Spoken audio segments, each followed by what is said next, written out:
So what we should do is we should have like you should create your alter egos of Evan and Flo. So it'd be like the bad version of Duke and Lola, but like I'll be Evan. But you guys like do like you get into shenanigans and stuff like that.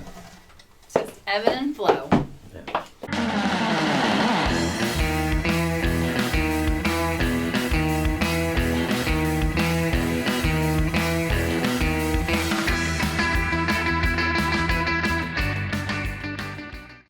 Hi everyone, this is Ray, or some of you might know me as Tiki with Ray, and today I am with my good friends Duke and Lola, and we are in your freshly new, redesigned Tiki bar. Yes. Freshly christened. I cannot say that word today. Yes. It used to be the Elephant Head Bar. Mm-hmm. For 5 years, it was the Elephant Head Bar. And now what is it called? The Atomic Bikini Grotto. The Atomic Bikini Grotto. You have to say it like I said it. How do you say it? How do you say it? Atomic Bikini Grotto. Atomic Bikini Grotto. Atomic Bikini Grotto. Not quite the same. I just can't.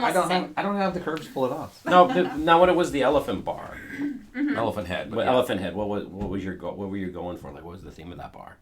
So when I turned 40 years old, yeah, I said to my lovely wife, I said, some guys want red cars, some guys want to go do something crazy, get themselves some silly mistress or something like that. I'm like, all I want is my own space out here, because our kids were in high school at the time in our little house.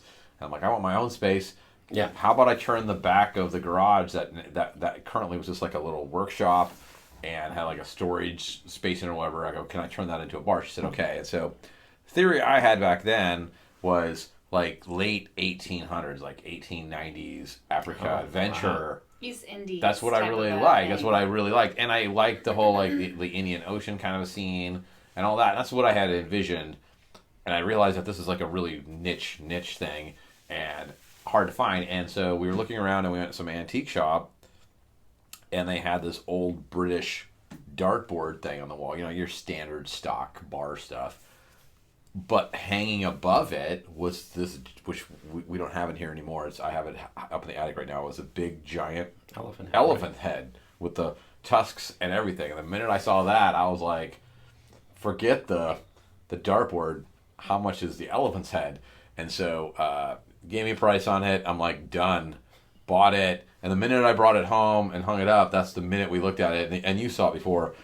The minute I saw it, I was like, this elephant's head needs a pith helmet on it. So we went and bought a pith helmet and got the pith helmet put on it. Put an ostrich feather. Yeah, I got ostrich feather put in it, and it was all back there. And then over the next 5 years, it kind of morphed from that into more tiki. Yeah. Yeah, well, that's as you saw, by the time you came, it was probably like 25% tiki, where now it's 110%.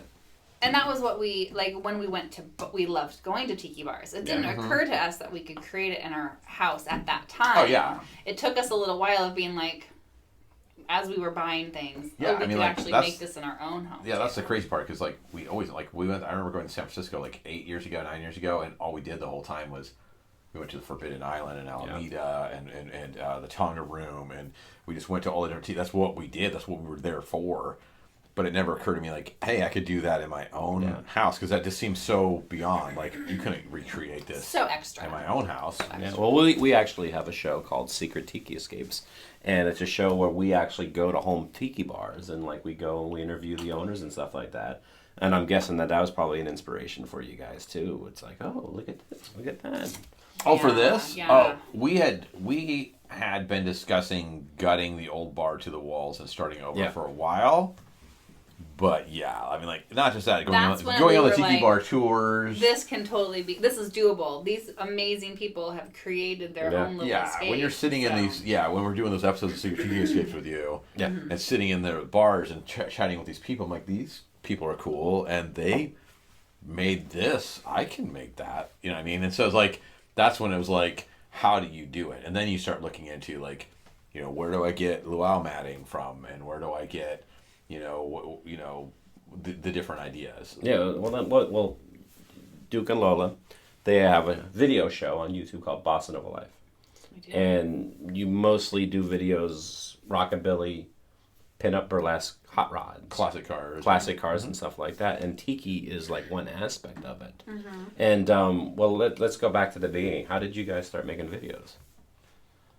So that was me again. Totally. Originally the channel was called Cigar Lounger. Cigar Lounger. Yeah, and it was Cigar Lounger till like 3 years ago, actually. And so the first, like when you go back on our videos and look at the first 2 years, it'll always intro with Cigar Lounger with Duke and Lola, it'll say.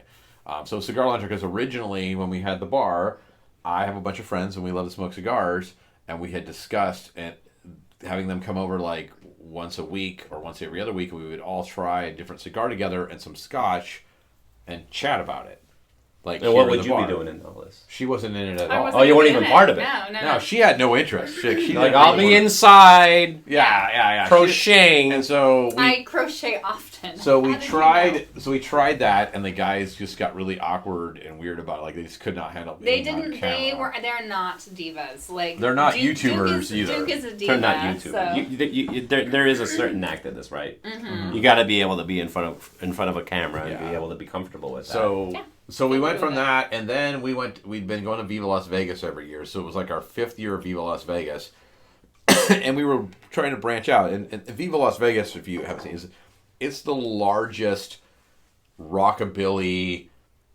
I hate to use the word because everyone cringes when you say it, but it's really like it's a rockabilly festival / convention is what it is. It's a weekender, but it's like the mother of all weekenders. Yeah, it's bigger than Tiki Oasis by 4 or 5 times. It's bigger than anything else, and it has like 120 rockabilly, surf rock, and different kinds of bands going, and over the 4 days, and car shows, and their tiki pool parties that have like 5,000 people at them, which are crazy, and we love that. So we were trying to branch out and find other events. Yeah, and that's where this channel actually started taking off that we do on YouTube, because we're looking for those events, right? And I'm a heck of a Googler, and I can't find a bunch of events. Yeah, you can't. Like, it's hard to find them. They're not good at marketing. It's just like the last 2 years, people like suddenly seem to discover the internet or YouTube or its capabilities. That's what I feel like. Yeah. And it's like been around for like 20 years. But so like 6-7 years ago, we were doing that, and I'm like, I was literally looking up what else is going on in the Oregon area, which is where we're from, and I couldn't find anything. And so we finally found a couple little ads for a place called Rustorama, but we were literally calling people up trying to find like who knows anything about this event. And what I kept saying to her was like, how come nobody makes videos on YouTube to like sizzle reels that says, what is this event like? What can I go see at this event? And what happens there? It's not a documentary necessarily, and it's not a vlog where we don't go around talking about ourselves entirely. We go around and interview people, and we just show clips of what's happening, so you can watch these videos. Yeah, you can see what exactly is going on. So that's when we started going to Restaurama, TikiCon, Bulletproof, Jake the Alligator Man, like all these awesome events in the Pacific Northwest we started finding. And our goal, I get excited, because that's what is to promote the scene. The scene isn't just classic car shows, because everybody's got a classic car show, but a classic car show with bands, or a classic car show with pinup models, a classic car show with something else going on, a tiki convention, something unique and fun that's about the 50s, 60s Atomic era. We're all about that. So how did you get into it? I'm sorry, I've talked a lot. Duke can wax on and wax on. But when we first got started, at Viva, like the girls put a lot of work into their hair and makeup and everything. So I spent a lot of time in the room getting ready. And Duke would go out, and he started taking pictures and video to send to friends who couldn't make it to Viva that year. I do remember that, yeah. So that was like the first little foray, and he found his passion and his love for capturing the event. And at the time, it wasn't for anybody else other than just some friends who couldn't make it. But then once he found that love for it, it just grew like immediately. He started looking for other ways to capture different events. And so what we think of when we go to these events is, because we love all things kind of atomic culture, mid-century modern culture. So we started thinking about how we could capture it like an attendee's eye view. So I'm just an attendee, and I'm walking around. I want to know like where the merch booths are. I want to know what it's like to be somebody who's showing up at this festival or event. And that's what we try to capture. And so I think now we've kind of found our footing. Like that's, at first we were trying to feel out different things that we wanted to be able to do, but mostly it's to promote the lifestyle, like the mid-century modern. And I think that's the main thing with what you guys do, as opposed to like, just like you were saying, there's like car shows. There, you can go to classic car shows. But I've been to some car shows, and there's nothing necessarily mid-century about them, or like there isn't any lifestyle. Like I've seen those guys; they're just dudes, and they happen to have their old car. But you're about, let's show the entire lifestyle. Like and there was some amazing things that came out of there, and there are some things that we kind of joke around about. Some not so good things. Women weren't treated the best back in that time period. Gross understatement. But we you know, like minorities weren't treated the best. But there are so many amazing things. We like try to highlight the amazing things and keep it going. Yeah, because ultimately we don't have a lot of aesthetics in the 2000s. I think that's really what nails it. I certainly have no. You go. What I was gonna say is just like, I think we can all probably agree. I like how the mid-century looked. Yeah. But I have no desire to like go back to that point in time. So you're literally nailing what I was going to say. I like how things look. I like the fashion. I like the cars. I like the buildings. I like the furniture. But I wouldn't want to live. Whenever I'm on Facebook or someplace and somebody's like, "Man, I just wish I could go back to the '50s and live there," I'd be like, that's a big negatory. No, you're like, I feel like I was born in the wrong decade. Yeah, like, I feel like I was very fortunate to be born. Women barely get the vote. Minorities don't get it. Well, the cars don't have seatbelts. Yeah. Like, they basically were giving cigarettes to children. There's a lot of things about it that I'm like, not so much. But the aesthetics of it, the clothing, the music. There's so much of it that I do like, and once again, it's like, this is 2019. We can take things from the past and the pieces that we like and apply that today, and there's nothing wrong with that. Like, we're taking the good parts, and that's how you move forward as a human being. Like, you're like, when I was 16 years old, there were some parts about my 16-year-old me that I'm not so happy about, and I changed. There's other parts of me that I reach back, I'm like, I like that. I like we grow. You like Slayer. Yes, right? I do. So what's the future for BossaNova Life? These are excellent questions. It's tough. I mean, we have day jobs. BossaNova Life has increasingly taken up more of that time and effort or whatever, and we love it. What we would ultimately like to get, I guess our dream from the beginning and where we've gotten much closer to, is being able to go to the events. Events, people, and places. That's what we were talking about. We make videos about events, people, and places. That's what we do. That are in this town culture. But being able to make those videos where it's not costing us thousands of dollars a year anymore. Where people are like, hey, come to our event. We're going to take care of you. We don't plan on making money. Like, we're going to pocket a bunch of money. But if we can get to that point where we're able to just keep promoting the scene and doing it, like, so our Facebook page. We got 6,500 people on there or something like that. And that's like a very specific group of people that when we shoot out something, they know this is the event to go to. So we shoot out those events there to help promote it. So that's really it, being able to get more supporters and sponsors and things like that to get to that point. And TikiCon, for instance, this year, thanks to this big guy and TikiCon themselves, once again, are sponsoring our video and taking care of us, and so we can help promote TikiCon, which is something we already love. So it's a win-win symbiotic relationship. And the nice thing about your video is that it's exactly what you guys set out to do at the very beginning with your other videos. This is what the event is all about. Yeah. Here's like the boots on the ground kind of viewpoint of the event. This is what you're going to get when you're walking. Yeah, and for people that attended it, when you look back at the video, it's like a video scrapbook. We don't. I don't think we ever want to make like some flashy high-end camera. We want it to be like type of show. Our view from like where that. we are. Like literally us walking out the camera, just interviewing people on the spot. Talking to people about what they're experiencing at the event.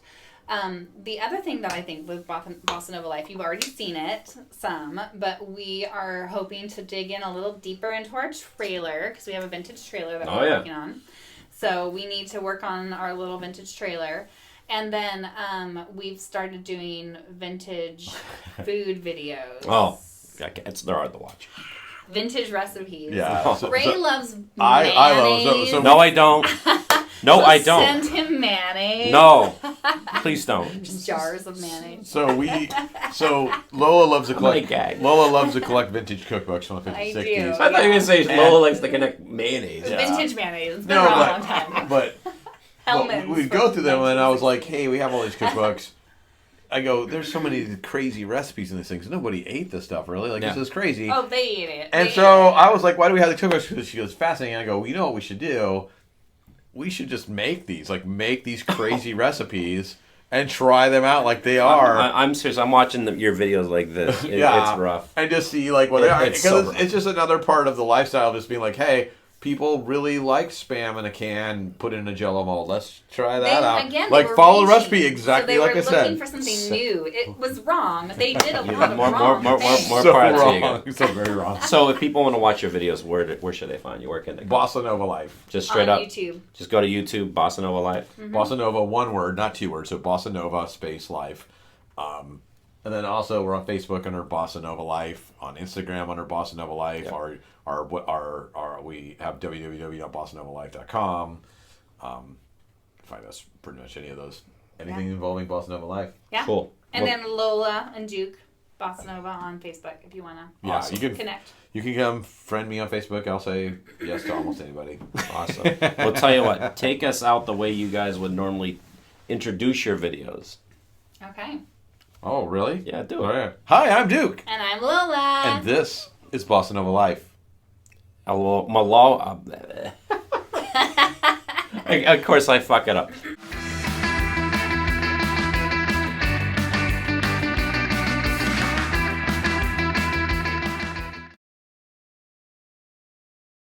Hey gang, this is Tiki with Ray, and I just want to say thank you very much for checking out my video. I hope you enjoyed it. And if you want to see more episodes, click on the subscribe button. And if you liked the video, give it a like. That would mean a lot to me. And if you have any comments or suggestions, please leave a comment in the comment section below.